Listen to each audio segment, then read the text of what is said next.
ಎಲ್ಲರಿಗೂ ನಮಸ್ಕಾರ. ಎಲ್ಲರೂ ಚೆನ್ನಾಗಿದ್ದೀರಾ ಅಂತ ಭಾವಿಸ್ತೀನಿ. Welcome back to my channel. ಇವತ್ತಿನ ಆಲೂಗೆಡ್ಡೆ ಚಾಪ್ ಸ್ನಾಕ್ಸ್ ಅಥವಾ ಆಲೂಗೆಡ್ಡೆ ಪಕೋಡ ಅಂತ ಹೇಳ್ಬೋದು. ಬನ್ನಿ ಹೇಗೆ ಮಾಡೋದು ಅಂತ ನೋಡೋಣ. ಮೊದಲಿಗೆ ಇವಾಗ 1 ಟೇಬಲ್ ಸ್ಪೂನ್ ಅಷ್ಟು ಧನಿಯಾ ಕಾಳು, 3 ಒಣ ಮೆಣಸಿನಕಾಯಿನ ತಗೊಂಡಿದ್ದೀನಿ, 1 ಸ್ಪೂನ್ ಅಷ್ಟು ಜೀರಿಗೆ, ಅರ್ಧ ಸ್ಪೂನ್ ಅಷ್ಟು ಅಜವೈನ ಹಾಕೋತಿದ್ದೀನಿ. ಇದನ್ನ ಪೌಡರ್ ಮಾಡಿ ಈ ರೀತಿಯಾಗಿ ಒಂದು ಪ್ಲೇಟ್ಗೆ ಹಾಕಿ ಇಟ್ಕೊಳ್ಳಿ. ಈ ರೀತಿಯಾಗಿ ಸ್ವಲ್ಪ ತರ್ತರಿಯಾಗಿ ರುಬ್ಬಿಟ್ಕೊಳ್ಳಿ. ಇದನ್ನ ಇವಾಗ ಸೈಡ್ಗೆ ಎತ್ತಿಟ್ಕೊಳ್ಳಿ. 1-2 ಕಪ್ ಅಷ್ಟು ನಾನು ಕಡಲೆ ಹಿಟ್ಟನ್ನ ಹಾಕೋತಾ ಇದ್ದೀನಿ. ಒಂದು ಬೌಲ್ಗೆ ಹಾಕೊಳ್ಳಿ.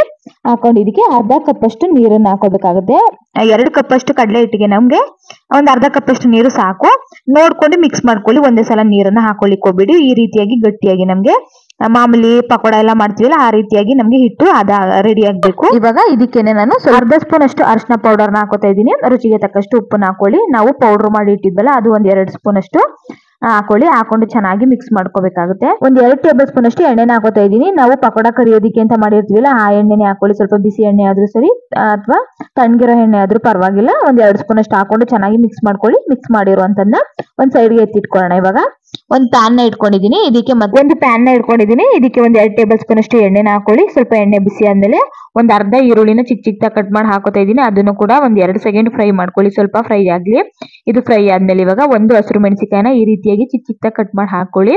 ಹಸಿರು ಮೆಣಸಿನಕಾಯಿ ಮಕ್ಳು ಏನಾದ್ರು ತಿಂತಾರೆ ಅಂತ ಅಂದ್ರೆ ಸ್ವಲ್ಪ ರೆಡ್ ಚಿಲ್ಲಿ ಪೌಡರ್ನು ಕೂಡ ಹಾಕೋಬಹುದು. ಇದನ್ನ ಸ್ಕಿಪ್ ಮಾಡ್ಬೋದು. ಇವಾಗ ಚೆನ್ನಾಗಿ ಅದನ್ನು ಸಹ ಫ್ರೈ ಮಾಡ್ಕೊಂಡು ಇದಕ್ಕೆ 6 ಆಲೂಗೆಡ್ಡೆನ ಬೇಯಿಸಿ ಈ ತರ ಸ್ಮ್ಯಾಶ್ ಮಾಡಿ ಹಾಕೋತಾ ಇದ್ದೀನಿ.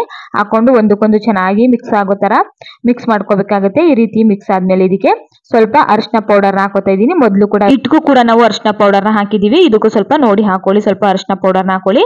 ಆ ರುಚಿಗೆ ತಕ್ಕಷ್ಟು ಉಪ್ಪನ್ನ ಹಾಕೊಳ್ಳಿ. ಹಾಕೊಂಡು ಒಂದ್ ಅರ್ಧ ಸ್ಪೂನ್ ಅಷ್ಟು ಕಾಳು ಮೆಣಸಿನ ಪುಡಿನ ಹಾಕೊಳ್ಳಿ. ಕಾಳು ಮೆಣಸಿನ ಪುಡಿನ ಹಾಕೊಂಡು ಚೆನ್ನಾಗಿ ಒಂದಕ್ಕೊಂದು ಬೆರೆಯೋ ರೀತಿ ಚೆನ್ನಾಗಿ ಮಿಕ್ಸ್ ಮಾಡ್ಕೊಳ್ಳಿ. ಇದನ್ನ ನೋಡ್ತಾ ಇರ್ಬೋದು. ಈ ರೀತಿಯಾಗಿ ಮಿಕ್ಸ್ ಮಾಡ್ಕೊಳ್ಳಿ. ಮಿಕ್ಸ್ ಮಾಡ್ಕೊಂಡ್ಮೇಲೆ ನೋಡ್ತಾ ಇರ್ಬೋದು ನಮ್ಗೆ ಇವಾಗ ಆಲೂಗೆಡ್ಡೆ ಪಲ್ಯ ರೀತಿ ಕಾಣಿಸ್ತಾ ಇದೆ. ಇದಕ್ಕೆ ನಾವು ರೆಡಿ ಮಾಡ್ಕೊಂಡಿರುವಂತಹ ಪೌಡರ್ ನ 1-2 ಸ್ಪೂನ್ ಅಷ್ಟು ಹಾಕೋತಾ ಇದ್ದೀನಿ. ಇದಕ್ಕೂ ಕೂಡ ಆಲೂಗೆಡ್ಡೆ ಸ್ಟಫಿಂಗ್ಸ್ ಕೂಡ ಹಾಕೋತಾ ಇದ್ದೀನಿ. ಹಾಕೊಂಡು ಇನ್ನೊಂದ್ಸಲ ಚೆನ್ನಾಗಿ ಮಿಕ್ಸ್ ಮಾಡ್ಕೊಳ್ಳಿ. ಮಿಕ್ಸ್ ಮಾಡ್ಕೊಂಡು ಈ ರೀತಿಯಾಗಿ ಸ್ವಲ್ಪ ಕೊತ್ತಂಬರಿ ಸೊಪ್ಪನ್ನ ಹಾಕೋತಾ ಇದ್ದೀನಿ.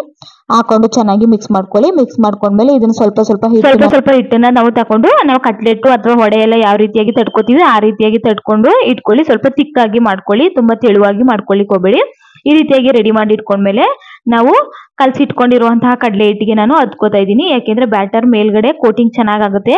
ಸೊ ಹಾಗಾಗಿ ಕಡಲೆ ಹಿಟ್ಟಲ್ಲಿ ಚೆನ್ನಾಗಿ ಹತ್ಕೊಂಡು ಇವಾಗ ಎಣ್ಣೆ ಕೂಡ ಕಾದಿದೆ. ಎಲ್ಲಾನು ಇದೇ ರೀತಿಯಾಗಿ ನಾನು ಪಕೋಡನ ಬಿಟ್ಕೋತಾ ಇದ್ದೀನಿ. ನೋಡ್ತಾ ಇರ್ಬೋದು. ಐ ಫ್ಲೇಮ್ ಅಲ್ಲಿ ಇಟ್ಕೊಂಡು ಬೇಯಿಸ್ಕೊಳ್ಳಿ. ಮತ್ತೆ ಆಲೂಗೆಡ್ಡೆ ಬೇಯಿಸಿ ಹಾಕಿರೋದ್ರಿಂದ ನಮ್ಗೆ ಹಿಟ್ಟು ಮೇಲ್ಗಡೆ ಹಿಟ್ಟು ಬೆಂದ್ರೆ ಸಾಕು. ನೋಡ್ತಾ ಇರ್ಬೋದು ಇವಾಗ ಆಲ್ಮೋಸ್ಟ್ ಕಲರ್ ಚೇಂಜ್ ಆಗಿದೆ. ಮತ್ತೆ ಇನ್ನೊಂದ್ ಕಡೆ ಸೈಡು ಕೂಡ ನಾನು ಬೇಯಿಸ್ಕೊತಾ ಇದ್ದೀನಿ. ತಿರ್ವಾಕೊಂಡು ಇನ್ನೊಂದ್ ಸೈಡು ಕೂಡ ಬೇಯಿಸ್ಕೊಳ್ಳಿ. ಬೇಯಿಸ್ಕೊಂಡು ಸ್ವಲ್ಪ ಗೋಲ್ಡನ್ ಬ್ರೌನ್ ಕಲರ್ ಬಂದ್ರೆ ಸಾಕು. ಆಲೂಗೆಡ್ಡೆನು ಬೆಂದಿರೋದ್ರಿಂದ ಮೇಲ್ಗಡೆ ಕಡಲೆ ಹಿಟ್ಟು ಬೆಂದ್ರೆ ಸಾಕು ನಮ್ಗೆ. ನೋಡ್ತಾ ಇರ್ಬೋದು. ಇವಾಗ ತಕ್ಷಣ ನೋಡಿದ್ರೆ ನಮ್ಗೆ ಆಲೂಗೆಡ್ಡೆ ಬಜ್ಜಿ ತರ ಕಾಣಿಸುತ್ತೆ. ಆಲೂಗೆಡ್ಡೆನ ಬೇಯಿಸಿ ಮಾಡಿರೋ ತರ ಪಕೋಡ ಅಂತ ಅನ್ಸೋದೇ ಇಲ್ಲ. ಆ ರೀತಿಯಾಗಿ ಕಾಣಿಸ್ತಾ ಇದೆ. ತುಂಬಾನೇ ಚೆನ್ನಾಗಿರುತ್ತೆ. ಒಳಗಡೆ ಸಾಫ್ಟ್ ಆಗಿರುತ್ತೆ, ಮೇಲ್ಗಡೆ ಕ್ರಿಸ್ಪಿ ಆಗಿರುತ್ತೆ. ತುಂಬಾನೇ ಚೆನ್ನಾಗಿರುತ್ತೆ ಟೇಸ್ಟ್. ಒಂದ್ಸಲ ಟ್ರೈ ಮಾಡಿ. ಯಾವಾಗ್ಲೂ ಒಂದೇ ರೀತಿಯಾಗಿ ಪಕೋಡ ಮತ್ತೆ ಬಜ್ಜಿ ಎಲ್ಲ ಮಾಡ್ತಾ ಇರ್ತೀವಿ. ಈ ರೀತಿಯಾಗಿ ಮಾಡಿ ನೋಡಿ. ತುಂಬಾ ಇಷ್ಟಪಟ್ಟು. ವಿಡಿಯೋ ಇಷ್ಟ ಆಗಿದ್ರೆ ಲೈಕ್ ಮಾಡಿ, ಶೇರ್ ಮಾಡಿ, ಕಮೆಂಟ್ ಮಾಡಿ.